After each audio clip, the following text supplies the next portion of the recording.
Olá, estamos aqui para mais uma edição do podcast NAPS News e hoje a nossa entrevistada é a doutora Tereza Oliveira. A doutora Tereza ela é doutora em família na Sociedade Contemporânea da Universidade Católica de Salvador, mestre em família na Sociedade Contemporânea, UCSAL, e mediadora extrajudicial, coordenadora de pós-graduação em Psicologia Jurídica e Mediação de Conflitos, da Universidade Católica de Salvador.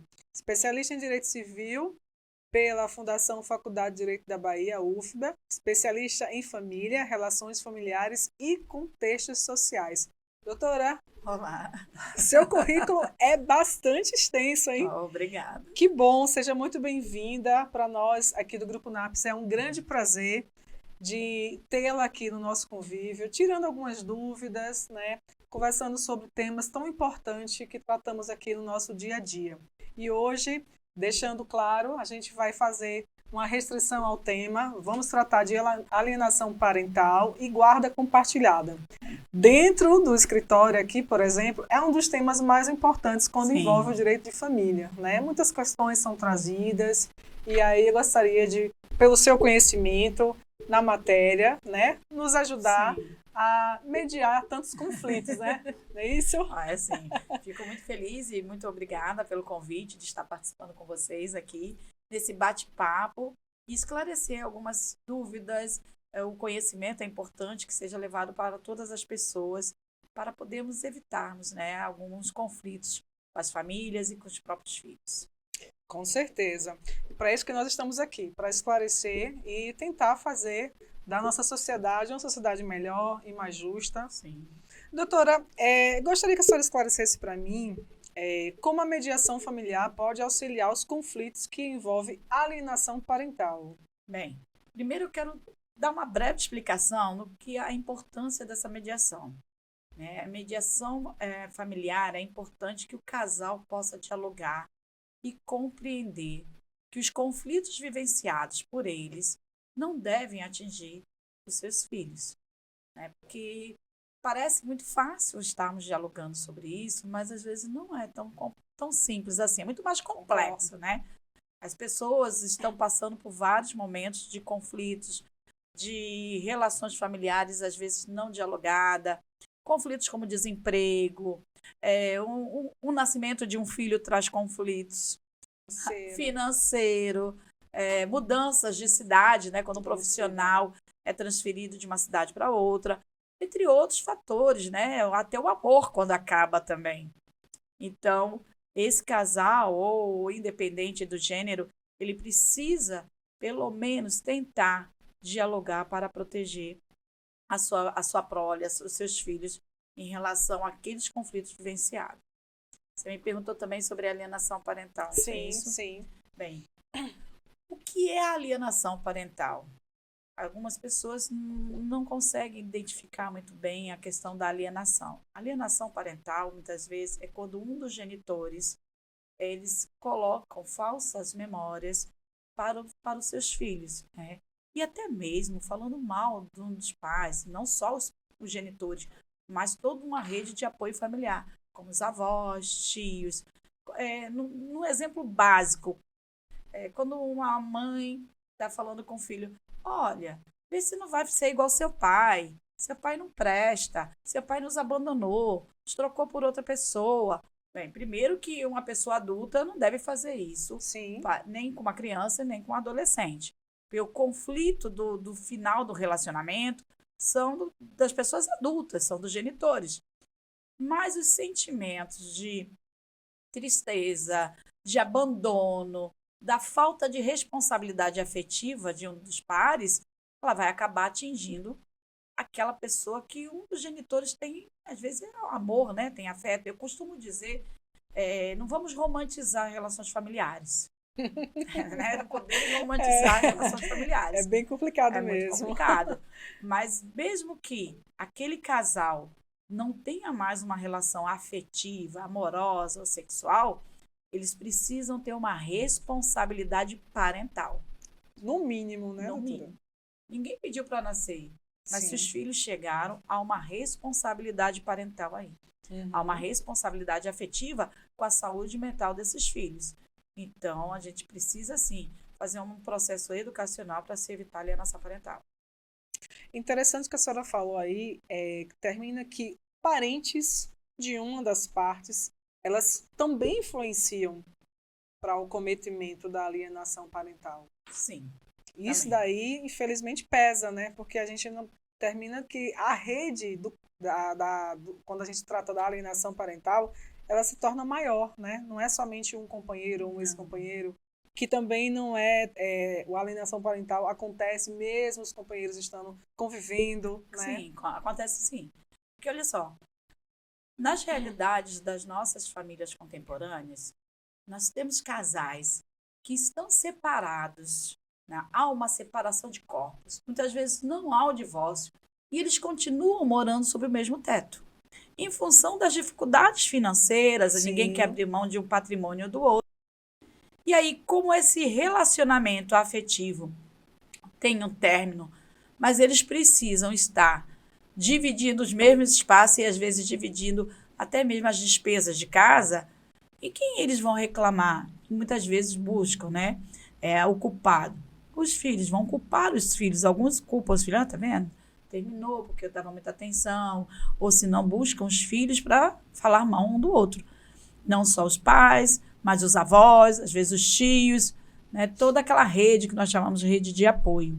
Então, é importante a gente observar que cada família tem sua realidade entre quatro paredes. Isso Sim. precisa ser respeitado.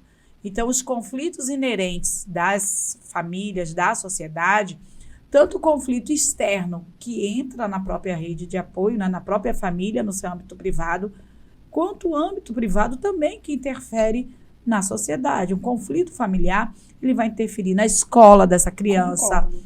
vai interferir nas relações pessoais, vai interferir no trabalho dos pais.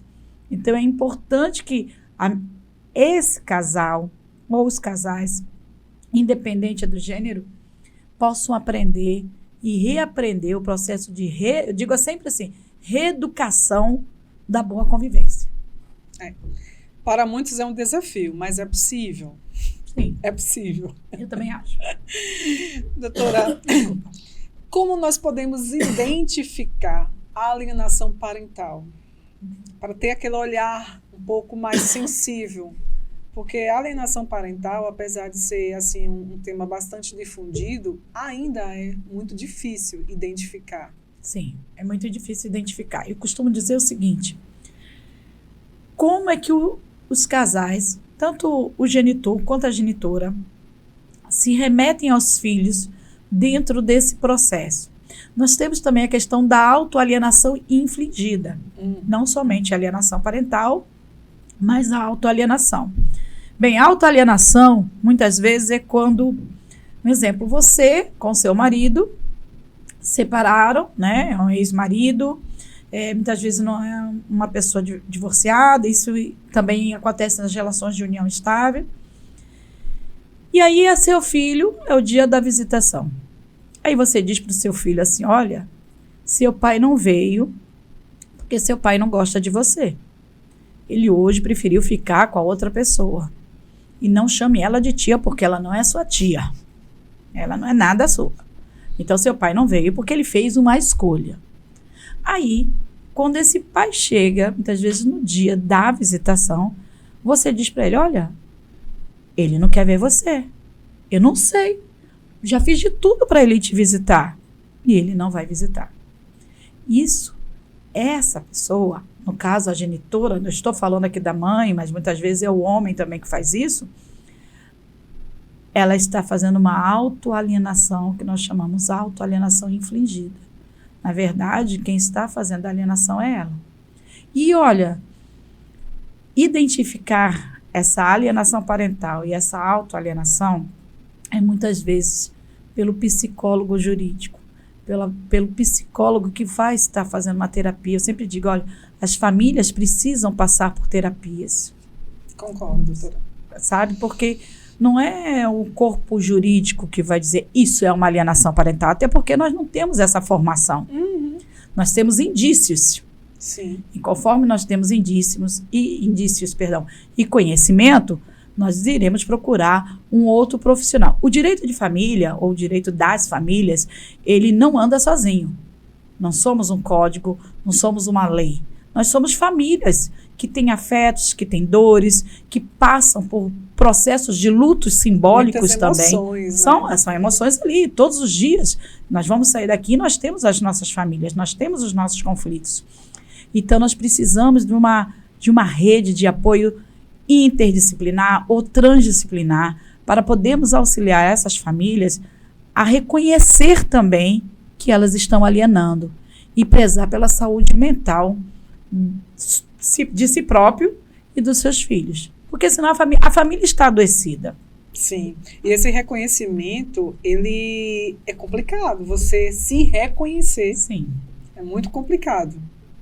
Né? Demais. Você se reconhecer ali, ó. Eu estou fazendo alienação, mas não, foi ele que me abandonou. Só estou falando para o meu filho a realidade.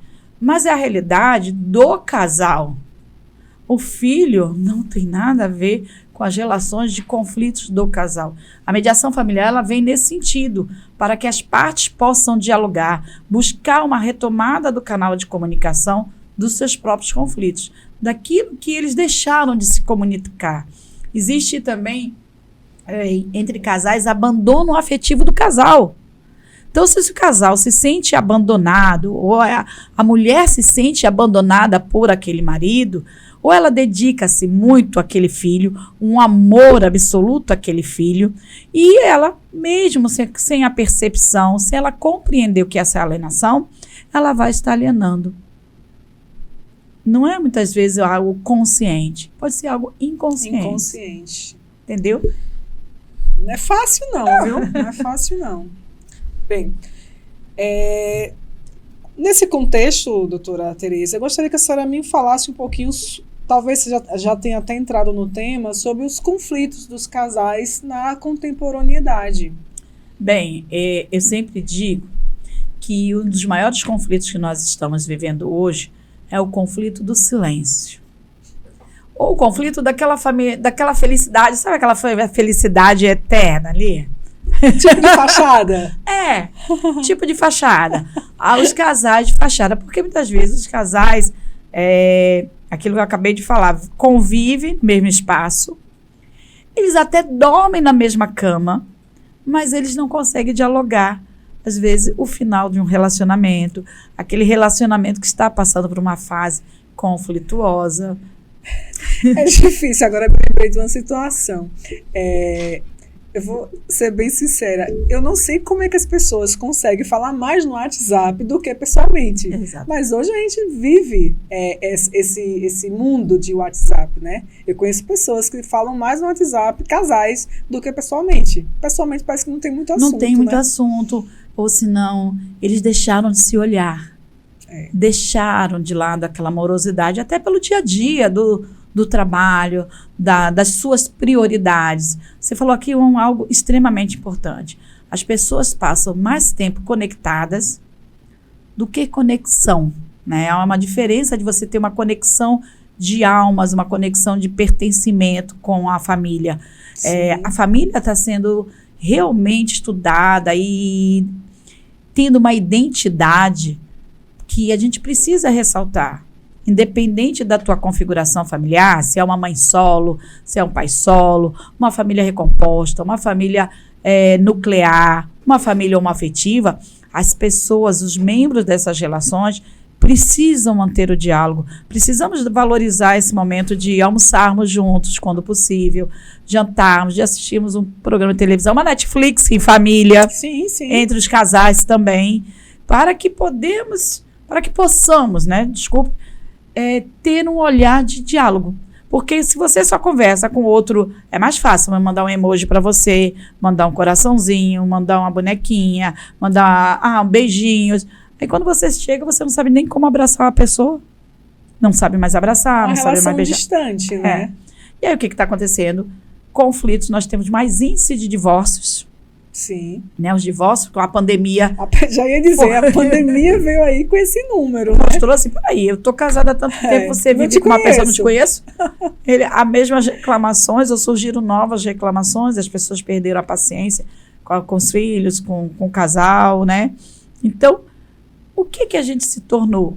Se eu não tenho com quem reclamar, as únicas pessoas que eu vou fazer queixa, muitas vezes, são os filhos. Sim. Eu tive uma aluna que escreveu um TCC chamado Os Filhos Inseridos na Bolha do Ódio. Olha só que tema. Sempre. Eu tenho muitos orientandos que escrevem muito nessa temática. É a questão da alienação parental e os filhos estarem inseridos na bolha do ódio do casal. E não, eles não têm culpa. Né? E por isso que um dos conflitos contemporâneos hoje, das relações familiares, dos pares, a falta de diálogo, falta de desejos, né, de uma vida em comum. Tem gente que é casada e quer ter vida de solteiro. Sim, sim. Né? E nada contra, mas as pessoas precisam ter isso muito claro. Ter um plano também, nós chamamos hoje de um plano de parentalidade. A partir do momento que você é pai e mãe, você tem uma responsabilidade afetiva com esses filhos. Então, divórcio, abandono, né? Abandono do lar, abandono afetivo do casal. Esses são um dos conflitos extremamente contemporâneos. A falta de compromisso com pagamento de pensão alimentícia. É muito comum isso. Muito comum. Infelizmente, existem situações, eu digo isso porque eu vivo isso aqui também, né? Onde o não pagamento da pensão muitas vezes leva uma discordância, digamos assim, alguma coisa que ficou arranhada a relação, atrasa a pensão, né? E a gente vem sempre com aquele biômio, né? Quem paga acha que paga muito. Exatamente. E quem recebe acha que recebe pouco, né? Então, para você controlar essa relação, é difícil. E aí, quem está no meio desse jogo, são os filhos. É a criança ou o adolescente, são os filhos. Porque aí a mãe, às vezes a mãe ou o pai, aquela que, geralmente a mãe que está com a guarda dos filhos, ela tem um peso. Muito grande. Voltar ao mercado de trabalho não é tão simples para a mulher. Desafiador. E ainda por cima, se ela viveu anos de um casamento, nunca trabalhou e ter que voltar ao mercado de trabalho para poder aumentar essa renda, enquanto o pai, ele acha que ele já está fazendo o suficiente. Demais. Eu vejo também, doutora, que é muito desafiador. Muitas vezes o casal ele não consegue se resolver ali, né? Ele terminou, ele partiu para um divórcio, ficou muitas coisas não resolvidas, né? E vem as filhos, né? Para mim, eu também acho essa questão muito desafiadora. As pessoas elas precisam entender que nessa relação o que importa principalmente são os filhos. São os filhos. O que é melhor para ele nem sempre vai ser melhor para nós. Mas aí, abrir mão para algumas pessoas, né, para alguns casais, do seu individualismo dentro dessa sociedade do aqui e agora, eu quero tudo para hoje, eu preciso ser feliz agora, o filho pode ficar com o vovô e com a vovó porque eu sou jovem, eu tenho que viver minha vida, e o outro também, eu tenho que acompanhar, eu tenho dar mais prioridade muitas vezes às relações de amizade, não que os amigos não sejam importantes, não é isso que eu estou dizendo, mas cada um quer viver sua vida no individual. E nós sabemos que a partir do momento que eu decido por uma liberdade, uma autonomia da vontade, a ter um companheiro ou uma companheira independente de qualquer gênero, eu preciso de responsabilidade afetiva nesse casamento, nessa união estável, nessa relação. Claro. Então, não é que eu não vá sair, não é que eu não possa sair, a gente vai sempre manter o diálogo e respeitando o outro. O respeito nas relações são prioridades. Porque se eu respeito aquela pessoa que convive comigo, eu tenho uma responsabilidade afetiva, eu não abandono ela afetivamente e também não sou abandonada, existe um relacionamento saudável sem comprometer minha saúde mental, eu vou ter também relacionamentos muito melhores com meus filhos. Porque isso realmente é uma reflexão, é uma base, né? Se a família é a base da sociedade, se a família vai mal, a sociedade também está mal. Também vai mal. Concordo plenamente. Me diga uma coisa, doutora, quais são os impactos da alienação parental na vida dos filhos? Assim, os principais impactos que são causados devido à alienação parental? Porque muitas vezes, assim, a criança não fala, né? A gente precisa fazer aquela escuta, né? Aquelas terapias para a gente entender, mas ali gera impactos na vida de uma criança, de um adolescente, e muitas vezes esses impactos ficam para o resto da vida. Sim. Os estudos comprovam, né, alguns estudos científicos e artigos, o que tem gerado esse impacto nos jovens, né? Vamos falar, você falou primeiro da criança. A criança que fica isolada no seu canto, ainda mais quando os casais discutem na frente dos filhos, que não brigam, né? Brigas feias, brigas severas, as violências domésticas, né? Há filhos que veem o pai ou a mãe se batendo, se arranhando, brigando. Então, olha essas consequências também, se não é uma família que vai prestar atenção no comportamento dessas crianças. Então, tem crianças que voltam a fazer xixi na cama, ficam ansiosas, a ansiedade é o mal do século. Sim. Né? Eu considero assim, e deixam de fazer as tarefas de casa. Então, tem vários comportamentos que são alterados em função dos conflitos do casal. E no adolescente? Olha, os estudos têm comprovado que muitos dos nossos jovens estão depressivos, isolados também nos seus ambientes, no quarto, o pai e a mãe, então cada um no espaço, e a criança ou o adolescente está preso naquele quarto, às vezes nem saem. Cada vez mais comum. Exatamente, não saem nem do quarto para comer, não participam de festividade, nós não temos mais tantos casais assim, tantas crianças brincando, nós precisamos de crianças, né? Sim, brincando nas ruas e os pais participando disso.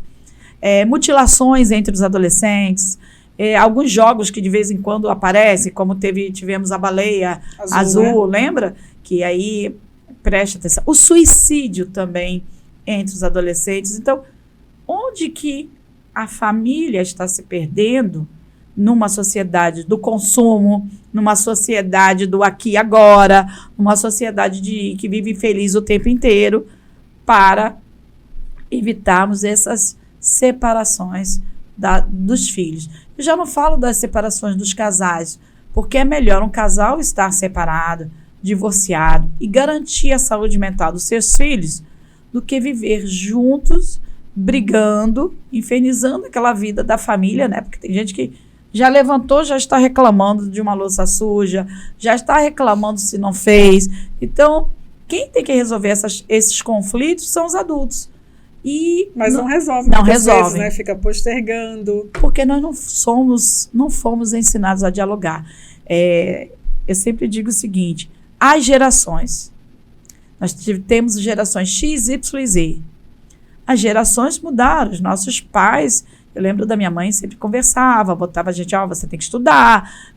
Tinha um diálogo, até porque nós não tínhamos tantas distrações como a tecnologia. Eu sou extremamente a favor da tecnologia, mas que os pais estejam atentos a isso. Vigiando, né? Sabe? Dialogando com o seu filho. Você pode entrar nesse site, você pode não entrar nesse site. Que haja um diálogo. E que o casal não culpe um ao outro.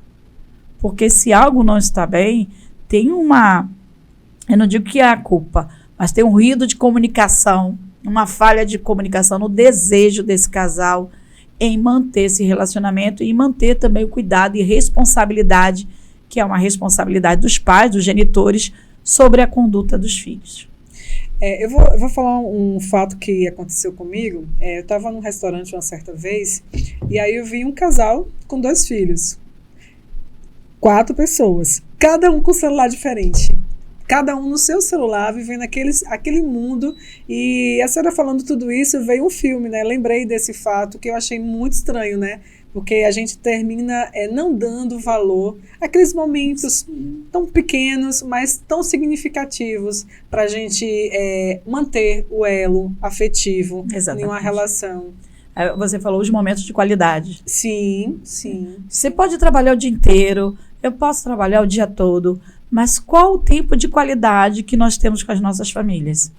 Porque isso que é importante. Como eu estou sempre dando aula, atendendo os meus alunos, né, dentro da advocacia também de família, Mas eu sempre priorizo 2 coisas que os meus meninos sabem disso. É o meu ciclismo, porque eu sou ciclista. Acho que a mulher também precisa ter sua atividade, seu momento, assim como o homem, que é o futebol. Mas tem um momento com os meus filhos. O momento da Netflix, o momento de sair, o momento da gente dialogar, o momento das refeições, o momento do nosso individualismo também. Lógico, não existe família margarina, né? Aquela família sempre feliz da vida. Toda a família tem conflitos. E os conflitos são naturais, são humanos, fazem parte da sociedade, mas que esses conflitos não possam atingir a saúde mental dos nossos filhos. Perfeito, doutora, perfeito. Bem, quando a guarda compartilhada ela é eficaz para evitar a alienação parental? Olha, eu vejo a guarda compartilhada como um dos melhores momentos que nós, como advogadas, sabemos que isso seria o modelo ideal. Sim. É uma construção, uma construção geracional. Né? Esse modelo de guarda, vamos dizer que ela é extremamente recente, mas ela é uma construção geracional. Quando os casais conseguirem compreender que eu não te amo mais, você não faz parte mais da minha vida, e eu não quero nem ter uma proximidade com ex-marido, ex-esposa, nada disso. Isso é normal. Eu tenho uma mágoa, esse conflito pode não ser resolvido, mas eu preciso compreender que aquela pessoa que está ali, ela ama o pai e ela ama a mãe. Então, a guarda compartilhada, ela é extremamente eficaz quando o casal consegue ter maturidade, e aí eu afirmo, a mediação familiar, ela vem com esse propósito, a retomada do canal de comunicação com várias técnicas, para que esse casal compreenda que, olha, a nossa relação interpessoal não existe mais. Nem sempre eu vou me livrar das mágoas, porque cada um é um processo, é uma subjetividade de cada parte. Mas os nossos filhos são prioridades. Sempre. Porque esses filhos crescem, eles vão se tornar que tipo de adultos? Inseguros, magoados, pulando de relacionamentos, não conversando com seus pais. Então, lógico que isso não é uma receita de bolo. Mas é importante a gente ter uma prevenção, entendeu? Então, concordo. Se a gente tem uma prevenção, olha, eu posso me dar muito bem com você, nosso relacionamento, nós duas terminamos um relacionamento, mas nós temos um filho. Então, vamos decidir, se possível, você vai dizer assim, Tereza, isso é o mundo de Alice? Isso é o mundo de Alice para mim. Mas que a gente possa ter maturidade e dizer, olha, estou entregando nossa filha hoje, e você me entrega no domingo, e vamos discutir, vamos dialogar o melhor para a nossa filha. Então, essa guarda compartilhada, ela tem eficácia quando os adultos têm maturidade emocional para compreender o melhor para a saúde mental dos nossos filhos. Porque, pela lei natural da vida, os pais morrem primeiro. Sim. Que tipo de pessoas nós vamos deixar aqui? É verdade. Deixa aqui uma reflexão, né? Que tipo de pessoas nós vamos estar deixando nesse mundo? Inseguras, que vão repetir os nossos atos? Os nossos erros. Os nossos erros. Vão nos abandonar também? Exatamente. Então, eu não quero que o meu filho, eu sempre falei isso, não quero que meus filhos lembrem de mim como aquela pessoa que é uma alienadora, que fala, todo mundo tem seus erros, mas mesmo quando a gente comete alguns erros, tem um outro que vai te trazer uma reflexão. Olha, esse posicionamento já não cabe mais na sua posição, na sua idade, nada contra o etarismo, não é isso que eu estou dizendo, mas é o processo de amadurecimento das pessoas. Nós estamos num processo de amadurecimento e de crescimento, de conhecimento, de que aquilo que os nossos pais fizeram, que também faziam alienação, só que nós não tínhamos esse conhecimento, nós não podemos repetir com os nossos filhos. É verdade. E essa construção, essa maturidade pós-relacionamento, que eu acho que é um desafio, ela precisa ser eficiente, né? Nem que essa construção demore um pouquinho, né? Mas é necessária essa maturidade em prol do bem-estar da criança. Né? Exatamente. Dando continuidade, quando a guarda compartilhada é indicada, quais os principais casos? Da guarda compartilhada? Bem, Sim. a guarda compartilhada a lei já diz que hoje a prioridade seria a guarda compartilhada. Ela é extremamente indicada para que os casais possam, o genitor e genitora, possam decidir compartilhadamente o que é melhor para a sua prole. Compartilhadamente. Compartilhadamente quer dizer o quê? Compartilhar? Tudo. Por isso que é importante que o casal dialogue, né? Exato. Porque compartilhar o melhor da escola, até a questão de alimentação. Às vezes nós temos conflitos de casais com brigas de alimentação. Você já viu? Eu sempre falo assim, a mediação na alimentação, a mediação nos cuidados da culinária, da família. Principalmente se temos conflitos, e os conflitos culturais existem, né? Os conflitos das relações culturais. Uma pessoa que casa com alguém que é vegano. E quer que o filho só coma comida vegana. Então, quando ele está com ele come vegano. Quando está comigo, é carnívoro. Isso é um conflito. Um grande conflito. Imagina como é que fica a cabeça da criança, do adolescente. Por isso que o casal precisa estar dentro dessa guarda compartilhada, sabendo o que é melhor para o nosso filho. Vamos educar o quê? Numa cultura vegana? Então, eu vou precisar respeitar. Alguém aí tem que ceder em função dos filhos. Né? A educação é muito importante nesses aspectos. Eu já vi situações envolvendo guarda compartilhada, onde um dos casais viaja sem dar nenhuma satisfação à outra parte. Que guarda compartilhada é essa?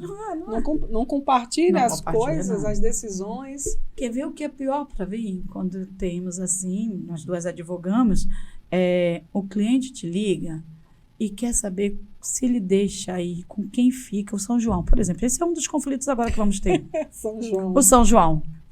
O pai quer ficar com a criança e a mãe também quer. E a guarda é compartilhada. E aí, como resolver esse conflito? E aí eu digo assim, o casal tem autonomia de vontade. Vamos buscar negociar o meio termo. Sim. Não é, mas eu fiquei com ele ano passado. Sim, mas a gente não pode viver do passado.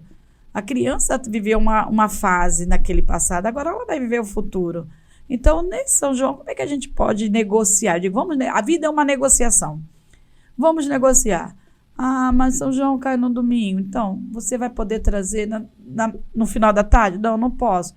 Então, o casal vai ter que dialogar o melhor interesse da criança. Agora imagine, quando essa criança ela se transforma em um adolescente, então ele vai ter as vontades dele também. Sim, aí tem outro problema, né? Porque dependendo de se esses pais não dialogam, essa guarda compartilhada, ela passa a não ter efeitos. Ela tem os efeitos jurídicos, mas... Já vi algumas situações assim. Já? Ela não tem efeito, ela tem um efeito jurídico lá, mas na prática... No papel funciona, mas na prática não. E aí você acabou de dizer, o adolescente tem vontades. Ele não quer nem ficar com A nem com B. Sim, quer ficar no canto dele. Eu não quero sair para o São João, não gosto de São João, não quero sair para o Natal. Vamos buscar dialogar e não ficar... Aí a gente volta àquela questão da alienação parental. Você não quer ir porque seu pai falou isso aí. Você não quer ir porque sua mãe voltou. Então, esses discursos, esses diálogos, a gente precisa prestar muita atenção para não termos uma comunicação violenta. Passarmos a ter inteligência emocional no relacionamento, eu sei que é difícil, é uma construção. E termos também, com os nossos filhos, com os nossos familiares e com amigos, uma comunicação não violenta. Porque ceder não é tão simples. Não. Entendeu? Nem todo mundo quer ceder. Eu não vou ceder para ele nunca cedeu nada, por que agora eu tenho que ceder? Aí começa a disputa. Começa a disputa. Começa o conflito. Por isso que a guarda compartilhada ela tem muita eficácia. Quando os adultos conseguem compreender o melhor para o seu filho, o melhor para o comportamento do seu filho, o melhor para a saúde mental do seu filho, não para mim. Porque senão eu volto de novo, né? Parece uma bola de neve. Eu volto de novo cometendo alienação parental, o mesmo discurso de raiva, de ódio, porque não ficou bem resolvido a minha situação. Exatamente. Então, eu vou sempre culpar o outro pelo final do casamento, pela minha dificuldade financeiras, então, por aquilo que não foi dialogado, por aquilo que não foi acordado. Essa é a maior disputa hoje nas varas de família e nas relações sociais, que muitas vezes nem chegam, né, a um divórcio, aquilo que eu já falei anteriormente. Mas eles convivem assim, infernizando a vida dos filhos.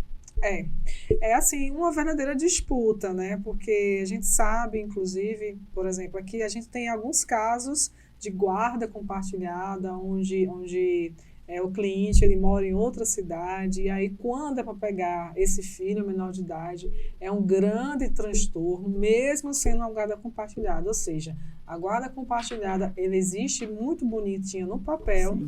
mas na prática eu acho que você tem que ceder um pouquinho, tem que ter um diálogo, e muitas vezes as pessoas elas trazem uma mágoa muito grande daquele casamento que não deu certo, deixam de olhar um pouquinho para o filho, para o menor, a criança ou adolescente, e fica naquela mágoa, naquela Sim. mágoa. Imagine você ter que falar para aquela pessoa, olha, não é assim. É. Porque às vezes, sabe, a gente joga todas as nossas expectativas, os nossos sonhos no outro, Uhum, né? Na relação com o outro. sim, E esquecemos do nosso próprio espaço.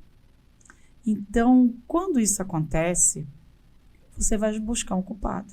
sempre, né? Sempre. Sempre tem que ter um Porque culpado. você ter uma autorresponsabilidade com os seus erros também não é tão simples assim. Por isso que eu volto ao diálogo. Olha, quando o Bauman traz que nós estamos numa sociedade líquida, nesse vazio existencial da hipermodernidade que aí vem Lipovetsky, é porque as pessoas buscam realizar os seus interesses. E aí os filhos são as pessoas que mais sofrem com as nossas escolhas. Não é uma loteria, mas as nossas escolhas de responsabilidades afetivas, até com quem a gente vai colocar no mundo. Com toda Seja um filho certeza. biológico, seja um filho adotivo, seja um filho socioafetivo, é filho. Então, eu preciso ter essa responsabilidade. Então, assim, eu tenho que compreender primeiro as minhas carências, porque nós somos carentes. O ser humano tem a sua carência.